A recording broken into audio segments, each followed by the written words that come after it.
ଅନା ବହୁ ବେଶୀ ଆଜି ଖାଇବନି, ପେଟ ଟିକେ ଫାଙ୍କା ରଖିଥା। ମୁଁ ତମକୁ ସନ୍ଧ୍ୟାବେଳେ ବୁଲେଇ ନେବି ଆଦିବାସୀ ମେଳା ଆଉ ତା ପାଖରେ କଣ ଲାଗିଛି ଏକାମ୍ର ଉତ୍ସବ ହେଲା, ତମେ ବୁଲେଇ ନେବି। ତମେ ଏବେଠୁ ଟିକେ ପେଟଟା ଫାଙ୍କା ରଖିଥା।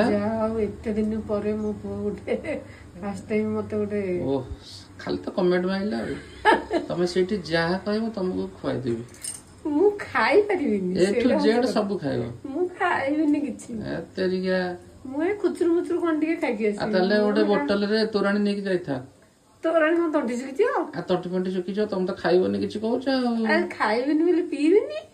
ପିଇବ? କଣ ପିଇବ? ଯାହା ଟିକେ ପିଆ ପିଇ କରିବି, ଅଳ୍ପ କିଛି ଖାଇବି। ପିଆ ମାନେ କଣ ପିଇବ? ନାଲି ପାଣି? ଏଇରା କିଏ ପିଏ? ପଇଡ ପାଣି? ପଇଡ ପାଣି। ଆଚ୍ଛା, ଥଣ୍ଡା ପାଣି ସେୟା କହିବ ନା। ମୁଁ କହିଲି ଏଇଗୁଡା ପିଆ ପିଇ କହୁଛ, ସେଟା ଜଣେ ଖରାପ ଅର୍ଥରେ ନେଇଯିବ ନା।